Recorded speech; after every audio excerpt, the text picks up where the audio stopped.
Hello everyone, welcome to a new edition of Soccerex. I'm Daniel Onora, broadcaster for 2DN. It's a real pleasure to be presenting this David versus Goliath conversation. Talking about Davids, I can recall experience being a kid, just 13 years old, and it was 2004. My national team beat Uruguay at the Estadio Centenario, and it was a big thing.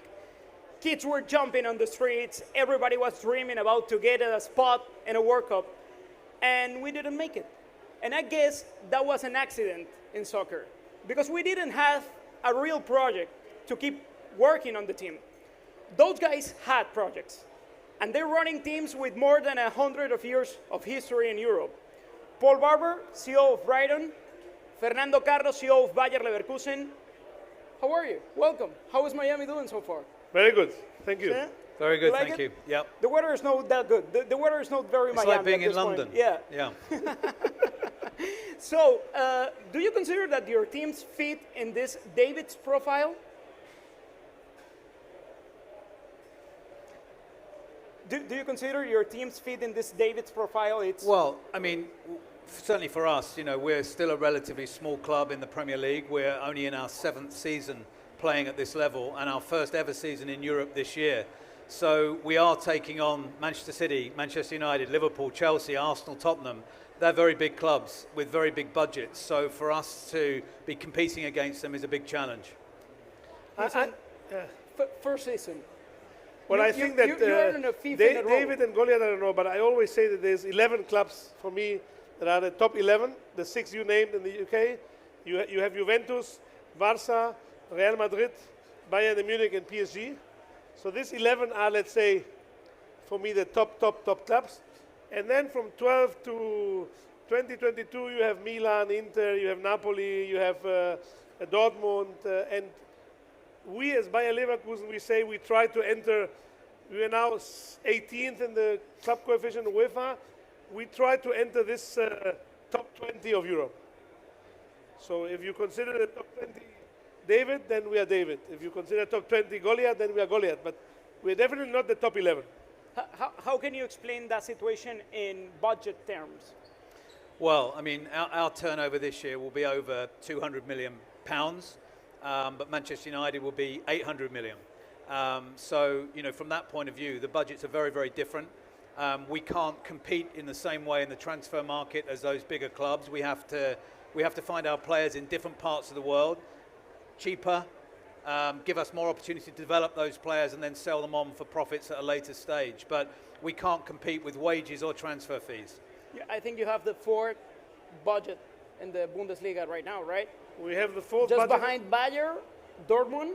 Bayern Munich is number 1, Dortmund number 2, Leipzig number 3, and we have the 4th.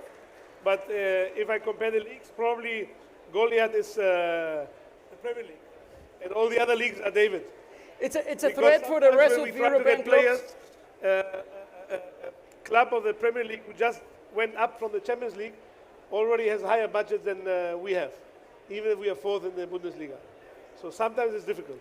With this budget condition that you mentioned and well described, the scouting work gets relevance.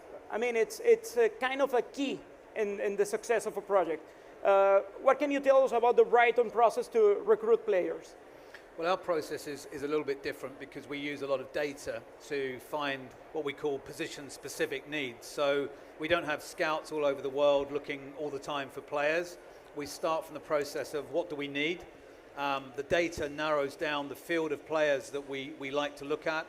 We then use eyes-on scouting to look at those players. We compare what we see with the data. And then we do a lot of personality profiling as well to make sure those players will fit into our club, into our culture, into our model. And then obviously it's about the finances. Can we afford them? Can we afford the wages? Can we afford the agent? You know, the agent's fees are getting bigger and bigger. And, you know, from that point of view, we have to then be very, very quick to get the deal done because when word gets out that we're looking at a certain player, such is the reputation of Brighton now, many other clubs will start looking at that player as well. So for us to try and get the deal done as quickly as we can below the radar is very important. Let me keep a little bit with Paul here because you and Brighton have two great examples in the last seasons, Alexis McAllister and Moises Caicedo. Take me through that process of selection of Moises Caicedo in this case. Well, Moises was from Ecuador, was a very, very talented young teenager who was fit, strong, quick, talented on the ball, technical, willing to move to Europe at a very young age, which is always a challenge. And we were able to bring Moises into our first team group before we sold Bissouma to Tottenham, and that's very important. We always try and bring in players that we need before we sell the player that we know is going to be the next out. And in Moises' case, he took to the Premier League very easily, very well, and his performances were fantastic during the season before last, and we were very pleased that his development was at the level it was. We knew that because he was progressing so quickly that the bigger clubs would come looking, and that's when we have to be ready then to sell, but only at the right price and at the right time for us. And it was. It was a big price. It was a big price. It was a British record transfer fee, but we're trying to do that all of the time. Buy young, buy at a low level, develop the player using our coaches, give them a pathway to play in first team football in the Premier League, and then it's up to them. It's up to them to do well, and if they do well, we then have to be prepared to sell when the time is right. In your case, you have a promising striker right now, Boniface. How did you select him, and what are you expecting from him in the next seasons? Well, our way of working is a little bit similar to what you say, Paul, in Brighton, but this year we changed a little bit because we said we not only need young and players that has big perspective, but we need a little bit more balance in the team. Balance with not only young players, but experienced players. So this year, we bought some experienced players like Jonas Hoffmann from Germany, like Granit Xhaka from Arsenal, or like Alejandro Grimaldo from Benfica. And then for the striker position, where we have Patrick Schick as the big one and the more experienced one, we were looking for a younger one with potential for the future, and we had, based on data, based on our scouting department, 3, 4, 5 different alternatives. But as we played against Boniface and Universidad de Sevilla in the Europa League, our coach, already preparing for the game, had looked at Boniface not only in the 2 games we played with him, but before, and therefore we had them as a first priority, first choice. We succeeded in bringing him. And we hope that he'll stay a little bit longer with us. He's paying for now. Well, he's playing playing well, goals, and we hope to keep him longer. But there's a dilemma with those players that you find for a reasonable price, and then the offers will come. So you need to understand the moment to let them go and to try to handle how you can keep a strong squad to keep competing, but making money too at the same time. I think the Goliath in this story doesn't have that problem as you. How do you describe that? Listen, we have to accept that when you're a club of our size, with our budgets, that the best players, first of all, are going to be attractive to bigger clubs, and secondly, those clubs are going to be able to afford higher wages and maybe playing in the Champions League and helping those players to become international players as well. We understand that, we accept that. What we can do is actually to try and play at the highest level that we can, and what that does is it enables us to keep those players for a bit longer, a bit like Leverkusen, keep them a bit longer, and then hopefully they'll develop even further, and when we do sell, we'll have a bigger market, we can sell at a higher price. But very importantly, we try and get their replacement into our club before we sell, because there's nothing worse than going to the transfer market with pockets full of cash, because every club knows you're coming, and every club will then see you as being an opportunity to make more money. So from our point of view, it's really important to have the process ongoing and to look as far ahead into the future as we can. You both have similarities today in your teams. Both have great coaches with promising careers. De Zerbi and Xabi Alonso, I think they're the most wanted coaches right now. How you deal with that? How you handle that? Well, I cannot speak for Brighton, but in our case, I know that Xabi is concentrated in the present. He only focuses on the now, and the future will come and will decide. But he's fully concentrated on what's happening now. What did you see in him? So we are. How was the process to select him? Well, we have, a coach is one of the most important personal decisions in a club. So we always have lists of possible scouts for possible trainers for the future. We already had him before 21 when we chose Gerardo Seoane from Young Boys Bern. He was already on the list, and he was already in our heads for the future. When we had the necessity to try to perhaps change the coach, we went to see Xavi and Simon Rolfes and myself. We had a good talk with him, and we said, okay, if we need a new coach, it will be Xavi. We were convinced by the coaches he had before, how much he learned, the experience of success he had. We were convinced that he will be, and he is already, a great coach. Let's see what happens next with Xavi Alonso. Yes. That's a permanent threat in this case, because the Serbia, I think it's wanted too. I mean, he's doing a great job. Yeah, De Zerbi's doing a fantastic job. He was already doing a good job before he came to us with Shakhtar, but that was a very short period due to the war. Since he's come into the Premier League, he's innovated. He's playing a style of football that the fans like to watch. Even fans of other clubs like to watch De Zerbi's style of football because it's brave. The games tend to be high scoring. We play in very tight spaces. We play out from the back, sometimes in our own penalty area, 5, 6, 7 passes. The fans have a few problems with their heart, but apart from that, it's great to watch. And because of that, he will come to the attention of many clubs across Europe. And I'm sure will be a very, very big coach in the future. I hope Real Madrid gets the service so Xavi can stay in Liverpool. maybe you can keep Xavi Alonso for a couple of years more. The service goes to Madrid, yes. I want to take you to a personal level here, Fernando, because there's so much of the multicultural and adapting to new things from your side. How a Spaniard ends up running a team in Germany? Well, I studied in Germany. I know the German mentality. I worked in Germany for many years. So it was normal. I always say I like to work in Germany and to live in Spain. And I think that for me, in my personality, I really enjoy working in Germany. What have you learned for the German culture and the German football? Well, I would say German culture is in that sense more direct. You say your opinion more directly. It's more primus inter pares. You are very democratic. You involve a lot of the people, and you can count. If someone says yes, I will do it, they will do it. If they say no, I cannot do it, they will not do it. In Spain, we try to be a little bit more nicer. Yes, yes, yes, and at the end, perhaps things don't happen. But this is a little bit more general, you know. I always said I was in Venezuela. We as Latin Americans too. Yeah. I was studying in Germany, went to Venezuela, and then I said, okay, Spain is in the middle. Germany is one extreme, Latin America is the other, and Spain is in the middle. And I did my final thesis, on management and culture, a comparison between Spain and Germany. So I think I'm a different leader in Spain, more harder, more, than in Germany, where I'm more a little bit softer. In that sense, how can you describe your role? Because you've got experiences abroad too. And I think you took advantage of that, because today in Brighton's you need to handle different profiles and different cultures too. Yeah, but being typically English, I can only work in English-speaking countries. And the few transfer negotiations... I heard you in Spanish. You have a good Spanish. No, definitely not. But the few transfer negotiations I've tried in Germany, for example, I started one transfer negotiation. I speak a little bit of German. And I wanted to say, I'm only going to do a little bit of German at the start because I don't want to appear stupid.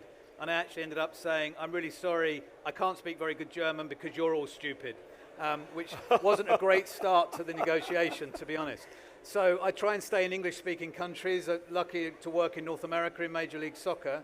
But I think gaining experience from working in different cultures, in different situations, definitely helps you when you've got a squad of international players.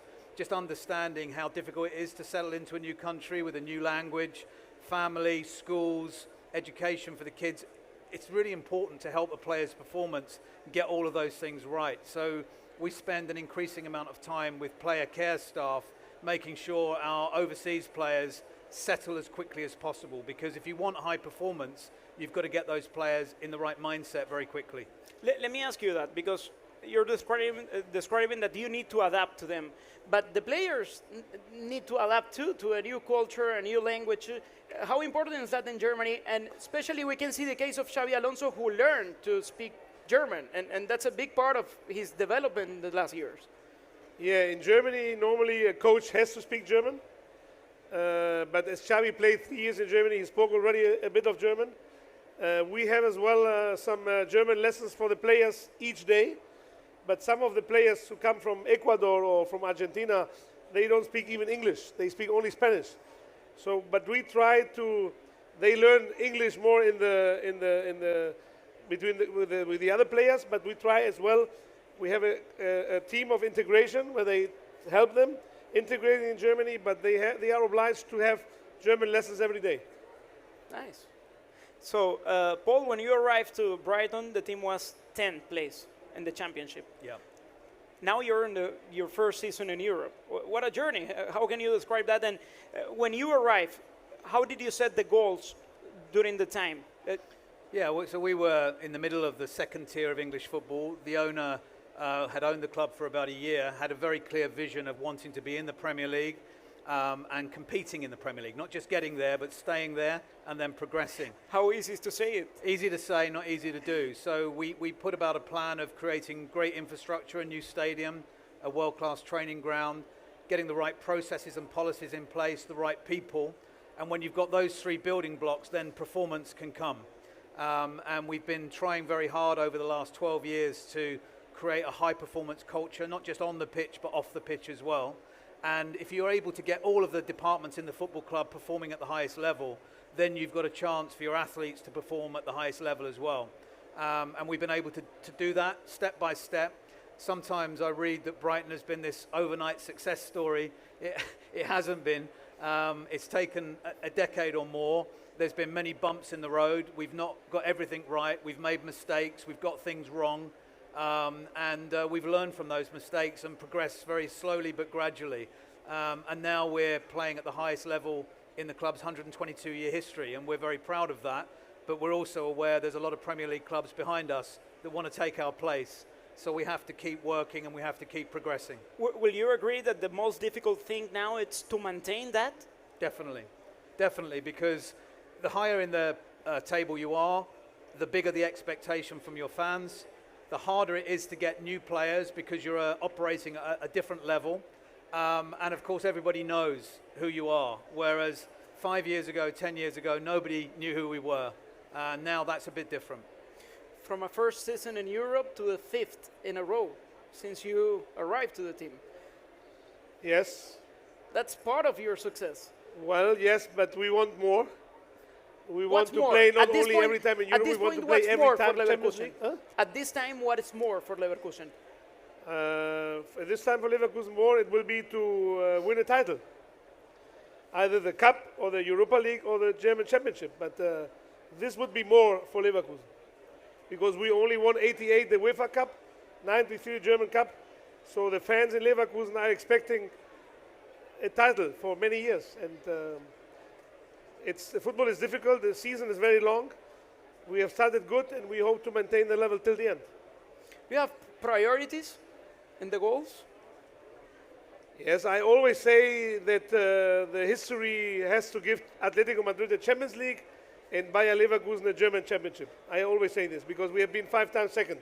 Let's see what And happened the first. year 2000, 2002, it was very, very tough. Maybe this year we can get the two things happening. Well, we concentrate game by game. We now have the next 8 games between the period where we stop now and Christmas. And we are focusing on every game and working hard every day. You have a really complicated group for the first time in Europe. I mean, to be facing teams like Ajax, they don't doing well right now, but they're huge in Europe. Yeah, I mean, when we looked at that group, Marseille, Ajax, AK Athens, they'd all played in Europe many times. Ajax had won the Champions League or European Cup 4 times. Yep. It was a tough group, and it is a tough group, but we've beaten Ajax twice now. We drew in Marseille. We got taught a lesson by the Greeks at home who beat us 3-2, but we're now maybe one win and a draw away from qualifying for the group for the knockout stages from the group. So that's very special for us, and if we can do that, then it will be a very proud moment for the club. And like Leverkusen, you know, in our history, we've never won anything. 122 years. We would love to be able to win a trophy. It's going to be hard to win the Premier League. There's a few clubs like Manchester City that are ahead of us at the moment. But we're going to compete very hard every year to try and improve. And winning a trophy would be an amazing achievement for a club of our size. Let's hope for that. Will you imagine a trophy for Brighton and Leverkusen after that edition of Soccerex? We can make up that we have a final of Europa League Brighton against Leverkusen. In Dublin. No problem, in Dublin. It'd be amazing, yeah. We'll go. Fernando, money, it's a big thing to understand the difference between the biggest clubs in Europe and the rest of them.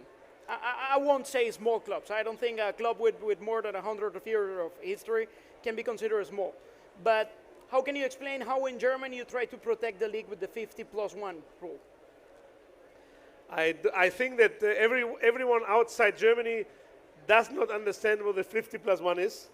And I still believe it's something we would not need, or it's not for our times.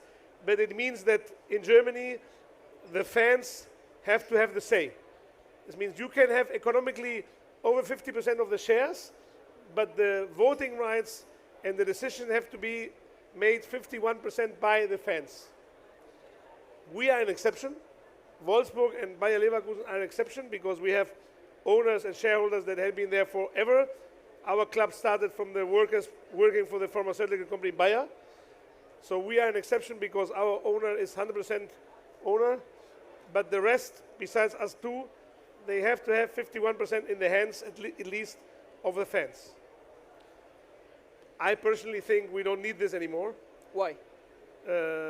Because we are competing worldwide and Europe-wide, and it really limits. England. It really limits the possibility of getting external funds to the clubs in Germany. But the German culture, this you have to accept. For the German culture and for majority, it's important to have it. I am in the minority. I say we don't need it, but the majority wants to have it, so I cannot do anything about it. Money in England, that's been a topic of debate in the last seasons because it looks like infinite money for the big clubs in England. How you deal with that? Yeah, well, I mean, the Premier League is successful because it's competitive. And as soon as that starts to change, then the value of the Premier League, I think, will drop. So it's really important that the gap between the biggest clubs and the smallest clubs doesn't become too big, because otherwise nobody wants to see a game where live on TV you almost know the outcome before the ball is kicked. We haven't got that at the moment, and we haven't had that previously. We don't want that in the future. But we are facing different pressures to Germany. We've now got a government regulator that is going to oversee football in England for the first time in football history in England, and are forcing clubs to give fans more of a say, more engagement with clubs, overseeing our owners and directors and the suitability of those owners and directors, as well as a range of other things. So this, for next year onwards, is going to be a very new thing for English football, and we're not sure yet what impact that's going to have. But the government regulator is coming, and we have to be prepared for it. Money will come now from a new format in the UEFA Champions League. How do you think teams like Leverkusen can adapt to this new format that it emerged as a solution for this Super League that was about to be created? Well, we are in the US, and you're accustomed in the US to have closed shops. This is not European sport. European sport is relegation going up and down. And there was a move from UEFA even some years ago to try to do a new Champions League as a closed shop, where certain clubs, big clubs, had the security of being there every year, year by year. But for the owners, it's very good because you have security in planning. But this is not what European football is all about. And therefore, this new competition format from 24 on is a try to make it a little bit more interesting, because now you see in Champions League that for a lot of teams, the 5th and 6th game in the group phase is already not relevant anymore. So to have more relevance in the games, a little bit more games, 8 games on the stage, and to have another format that makes it more interesting. I personally thought it was not needed, but it's not bad. It's not bad to try new things, and we'll see how it works. I'm excited about it, and I think it will be interesting for the fans. Do you think this new format will help teams as Brighton? Well, I'd like to be in the Champions League to try. That would be great. But we have to see. I mean, I think the most important thing in football is to have the opportunity to dream. The smallest clubs being able to progress through a pyramid and compete. Let me ask you that, Paul. With the Super League, you think you weren't able to dream? No, the Super League would have been a disaster. And it was a stupid concept, something that should never have been conceived and would have damaged European football forever. So we were totally against that. We're still totally against the idea. And it's really important that clubs have an opportunity to progress through their domestic leagues, to compete in the Europa League, the Conference League or the Champions League, but to do that on merit, season by season, not with a closed shop where some clubs are guaranteed the opportunity every season, no matter what their performance in the previous season. So we're very much believers in the meritocracy, and we think that's what makes European soccer very special. Let's see how. I think the Super League is dead. The Super League will not come, even if Real Madrid and Florentino Perez. We're still waiting for a decision, right? Yeah, no, but the decision, independently of the decision in December, everyone will understand the decision as they win.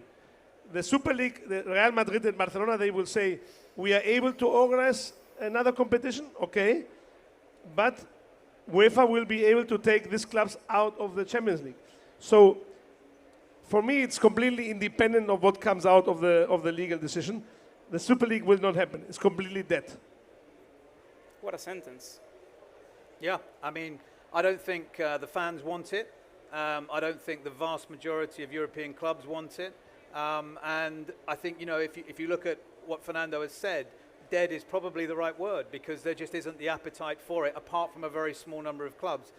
It was an ill-conceived idea. We all understand why, because we've all got pressures to protect our businesses and to protect our income and to try and create more stability. But the beauty of this game and the value of this game is in the jeopardy. It's in that season by season, you don't know what's going to happen. You don't know who's going to win, who's going to lose, who's going to get promoted and win things, or who's going to get relegated. That's what makes it so valuable. That's why broadcasters pay us so much money. That's why so many thousands of fans come to watch us. If it becomes a procession where everyone knows who's going to win year after year, that's it, finished. It will be dead. Fernando, we're almost done here. We always talk about busy calendars for the players. How you handle that in a team like Leverkusen? Oh, it's difficult because even this year we will have the African Cup coming over in January, February. We have five guys of our top guys going there, so it will jeopardize the league. I think it's a really, really big issue, and the international match calendar is not good. We have to review it, and we have to try to make it possible to have still the national teams playing, but still the clubs having the right to have the championship fully played. It cannot be that we have national competitions with the national teams competing completely during a season in Europe. It's not possible. You have it even worse in England. In terms of games, numbers of games, we have huge numbers of games. I mean, we've got 4 competitions. We still got 20 teams in the Premier League, so we've got 38 league games to play. International games are there, European games, players moving all over the world, because the Premier League has so many players from so many different parts of the world. You know, sometimes our players are flying 20 hours to play one game and then come back again. It's very difficult because, you know, we're expecting them to perform at the highest level for us every week. But with the travel and the intensity of matches, it's becoming increasingly difficult. Fernando, last one. With this global football all around the world, how important is for teams like Leverkusen to connect with the Latin American market and with the US market? Well, this is one of the reasons why I came here as well, and why the team came last year 2 times to Mexico, 1 time to the US. For us, it's important to represent the Bundesliga as Bayer Leverkusen, but as well to represent our brand. We are the third, the club in Germany, the third with the most followers all over the world. And in order to follow a club, it's good to be present as well. And therefore, for us, it's very important to come to the US. the US market with the World Cup coming up, Latin America, it's important for us, it's important for our mother company, and we are trying to be even more present in the future. And this is well the reason why I personally came here to as well represent Bayer Leverkusen in the US. I guess that it's something that it's something that have changed in the years with Brighton. That's a new challenge for you. Yeah, you we were not used to. No, we came here in the summer. We played 3 matches in North America, which was fantastic. Every game was sold out. And we've got American sponsors, American Express and Nike, our 2 big partners. So the United States is a natural home for us to come to from our own home. But we're also still trying to be a big club in England. You know, we're not getting ideas above our station yet. You know, there are bigger clubs than us that are traveling all over the world, but we're really enjoying the ride that we're on, and coming here is part of that. Paul, Fernando, thank you so much. I hope you guys enjoyed this chat with Fernando and Paul, and good luck. Maybe we can see you in Dublin playing the final of the Europa League. Great, thank you very much. Thank you.